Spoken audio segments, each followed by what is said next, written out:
Ketua OJK untuk periode selanjutnya, dan saat ini juga sudah mengumumkan bahwa orang yang galbay akan diberikan ancaman. Assalamualaikum warahmatullahi wabarakatuh. Apa kabar teman-teman semuanya? Semoga semua dalam keadaan sehat walafiat ya, diberikan kesehatan, kelancaran, serta kemudahan dalam segala urusan apapun itu. Hari ini semangat lagi kita, makin kita kuat mental. Oke teman-teman, kali ini saya akan membahas tentang habis lebaran sengaja nggak bayar pinjol, OJK keluarkan ancaman ini. Nah seperti apa itu kita akan bahas secara tuntas. Tapi sebelumnya saya harapkan kalian semuanya sudah subscribe channel ini, agar channel ini terus berkembang dan dapat memberikan informasi terbaik buat kalian yang galbay. Oke teman-teman, ini dia buat kalian.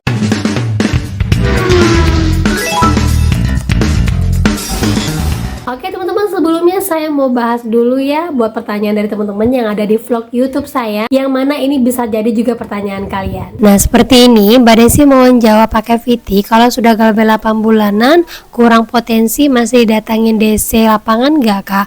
Galbay diisi cash, pinjam yuk pinjam duit cairin, bantu saku KTA kilat, adapun di Watasamir rupiah cepat, cash cepat, Vim Plus, Krediwan, Singa, Lumbung Dana, lupa lagi, mohon dijawab ya. Nah jadi untuk potensi didatangi DC setelah 8 bulannya itu ada atau tidak ya? Jawabannya itu kemungkinan besar ada ya. Karena apa? Pinjol ini berubah-ubah teman-teman. Ada yang saat ini dia nggak ada DC lapangan, ke depan nanti ada DC lapangan. Salah satu contohnya seperti Indosat, yang sebelumnya itu DC lapangannya nggak terlalu banyak. Sekarang sudah informasi dari hampir ujung Jawa, Malang sampai ke Jawa Timur, sampai ke Jogja, dan sekarang wilayah Jakarta itu sudah ada DC lapangannya. Karena ini terkait dengan makin rendahnya ataupun makin banyaknya orang yang galbay, sehingga membuat pinjol tersebut mengambil keputusan harus mengeluarkan DC lapangan. Nah untuk teman-teman ketahui ya, setelah galbay 1 tahun, 2 tahun, 3 tahun, kalau kita kondisinya masih galbay, tetap kita akan didatangi DC kalau pinjolnya menurunkan DC lapangan. Kalau tidak, berarti tetap akan diteror. Itu aja teman-teman ya. Kalaupun didatangin DC, paling hanya 1 kali 2 kali aja, apalagi pinjol-pinjol yang pendanaannya rendah, nggak terlalu tinggi seperti Kredivo. Kalau Kredivo kan di awal-awal banyak sekali, terus mandek diem, tiba-tiba muncul ada lagi banyak, terus mandek diem. Nah seperti itu. Kalau mungkin hanya pinjol pendanaan rendah, dia hanya sekali aja datang, habis itu selesai, dia akan mendatangin yang lainnya gitu teman-teman ya. Jadi tidak usah terlalu dipikirkan sekali mau kalian galbay 8 bulan, setahun, 2 tahun. Kalau emang belum bisa pulih ekonomi kalian, siap aja dengan segala resikonya. Sudah itu saja, selebihnya perbaiki hidup kalian. Dan jangan pernah percaya dengan jasa apapun, karena sudah banyak sekali yang terbukti bahwa tidak ada yang bisa menyelesaikan pinjol selain kita sendiri, gitu ya. Dan ada lagi pertanyaan yang membuat saya bingung ya. Ada seorang teman mengatakan, Mbak, kalau kita datangin DC, terus DC menyerahkan amplop coklat, kita akan dibawa ke pengadilan. Nah seperti ini, selamat malam Kak Desi, katanya kalau kita menerima amplop coklat bakal ke pengadilan. Bener nggak ya Kak? Maksudnya ini amplop coklat dari DC gitu ya Kak? Nah itu teman-teman ya, jadi jawaban dari saya itu hoax ya. Kita bisa masuk ke dalam pengadilan, biasanya itu akan ada yang namanya surat panggilan 1, 2, 3. Setahu saya teman-teman ya, kalaupun ada pengadilan yang akan datang ke tempat kita, biasanya itu untuk hutang yang seberapa besar. Ya kalau untuk hutang yang 1 miliar ke atas, 2 miliar, 3 miliar, yang mungkin ada income balik untuk perusahaannya yang mau menggugat kita, mungkin iya. Tapi kalau hutang kita hanya 2 juta, 10 juta, terus kita dikasih amplop coklat, terus dibawa ke pengadilan, itu kayaknya hoax teman-teman ya. Itu nggak ada menurut saya yang seperti itu. Karena sejauh ini belum ada tuh orang yang benar-benar ya, dari yang pribadi ya, pinjaman konsumsi pribadi yang benar-benar langsung digugat sama pinjol. Kecuali yang pinjaman perusahaan. Salah satu contoh ya, saat ini ada sebuah hotel yang tidak bisa membayar gaji karyawannya, akhirnya digugat sama karyawannya. Ternyata perusahaan itu manajemen hotel tersebut sedang terlilit pinjol. Nah kalau yang perusahaan sebesar hotel tadi itu terlilit pinjol, mungkin kemungkinan besar pinjolnya bisa menggugat. Karena apa? Ada income balik untuk si perusahaannya, si pinjolnya tadi. Tapi kalau diri kita, udah penuh kali penjara kali ya, karena bukan 1-2 orang yang galbay, banyak. Apalagi saat ini tren galbay itu meningkat tajam, hampir 2 kali lipat dari tahun-tahun sebelumnya. Nah dari itu semua, setelah lebaran ini tren galbay itu kan makin meninggi, makin naik. Kemarin sebelum lebaran itu dar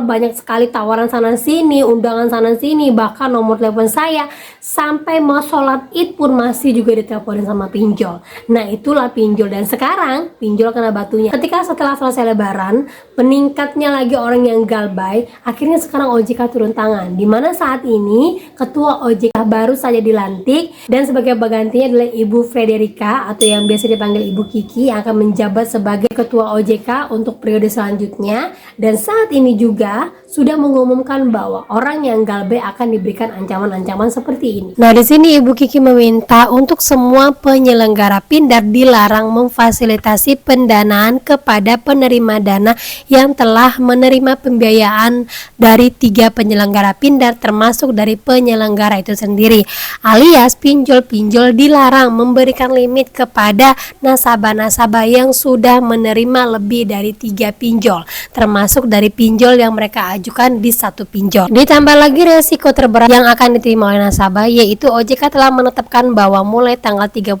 Juli 2025 penyelenggara Pindar wajib melaporkan atau memasukkan semua data nasabah ke dalam slik OJK sesuai dengan POJK nomor 11 tahun 2024, yang mana ini mengatakan bahwa semua orang yang galbay wajib masuk ke dalam slik OJK. Dan inilah resiko terparah yang diberikan oleh OJK terhadap semua orang yang galbay setelah lebaran ini. Nah, dipertegas lagi oleh OJK, dampak pinjol masuk slik OJK adalah skor kredit rusak meskipun 100.000 akan tetap tercatat, yaitu bisa menjadi skor 3 atau sampai 5, kemudian sulit pengajuan kredit, kemudian sulit untuk mencari pekerjaan, dan akses bantuan sosial akan dihambat ataupun akan ditutup. Nah, itu dia teman-teman ya, ancaman tertinggi saat ini yang bisa diberikan OJK untuk orang yang galbay dari banyaknya orang yang tidak bisa membayar saat ini adalah masuk ke dalam slik OJK. Ya, itulah risiko tertinggi, sama seperti tahun-tahun sebelumnya yang selalu saya sampaikan. Pasti yang paling tertinggi dari ranah perpinjolan itu adalah masuk ke dalam slik OJK.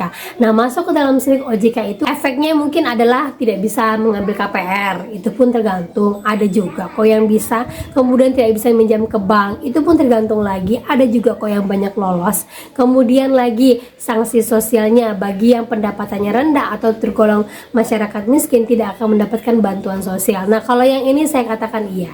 Tapi kalau kalian lihat vlog-vlog saya sebelumnya, setelah dilakukan survei ternyata bukan orang kalangan menengah ke bawah atau kalangan miskin yang menggunakan pinjol, tapi orang dari kalangan menengah yang paling banyak menggunakan pinjol. Nah, dari itu saya ada catatkan beberapa pinjol-pinjol yang memang masuk ke dalam slik OJK, yang tren populernya ini pasti masuk ke dalam slik OJK. Nah, di luar dari itu kemungkinan ada yang masuk, ada yang tidak, tergantung dari siapa pendanaannya. Oke, lanjut ya, yang pasti masuk ke dalam slik OJK itu adalah Kredivo, Aku Laku, Kredit Pintar, Julo, Ada Kami, Indodana, Isi Cash, Rupiah Cepat, Uangmi, Tunaiku, HCI, Pinjam Yuk, Finplus, Indosaku, Bantu Saku, Singa ID, KTA Kilap 360 kredit, Pinjam SP Letter, dan GoPay Pinjam. Selebihnya dari itu, kalau seandainya kalian, Mbak aku masuk loh Mbak, tapi nanti ada yang ngomong aku nggak masuk, nah berarti pendanaan kalian dalam satu pinjol itu berbeda. Gitu teman-teman ya. Jadi untuk lebih pastinya cek aja di slik OJK. Nah, itulah ancaman terberat untuk orang yang tidak bayar pinjol saat ini, apalagi di masa-masa habis lebaran. Jadi ancaman seperti ini sudah sering sekali kita temukan, dan banyak orang yang masa bodoh deh Mbak, nggak bisa dapat slik OJK juga nggak apa-apa, yang penting saya masih makan. Lanjutkan. Masa bodoh deh Mbak, nggak bisa dapat pekerjaan, toh masih banyak kok pekerjaan yang mau menerima saya yang tidak ngecek slik OJK. Lanjutkan. Jadi posisikan diri kalian apabila kalian saat ini menggunakan pinjol, carilah posisi aman terbaik buat diri kalian. Mungkin pekerjaan-pekerjaan yang mau menerima kalian sekalipun kalian terlilit pinjol, ataupun keluarga-keluarga yang mungkin mau membantu kalian untuk kalian menghadapi pinjol ini. Kalau seandainya kalian memiliki keluarga yang toksik, ya udah keluar saja dari lingkungan mereka, hadapin sendiri sampai kalian bisa menyelesaikannya. Kalau misalnya kalian mendapatkan lingkungan kerja yang toksik, coba cari solusi terbaik, mana yang bisa kalian selesaikan dan kalian benar-benar mampu untuk bertahan sampai nantinya kalian mungkin bisa mendapatkan pekerjaan baru yang bisa menerima keadaan kalian. Jadi jangan pernah takut untuk galbay, karena galbay saat ini adalah jalan terbaik. Kalau kalian tidak berani memutuskan galbay, berarti untuk anak cucu kita ke depan akan terjerat seperti kita lagi. Gitu teman-teman ya. Nah oke, itu dia informasi yang bisa saya sampaikan buat kalian. Semoga informasi ini menjadi mood booster. Semoga pilihan bijak kalian saat ini adalah pilihan yang terbaik, dan saya harapkan kalian lebih kuat mental lagi. Dan akhir kata saya ucapkan Assalamualaikum warahmatullahi wabarakatuh.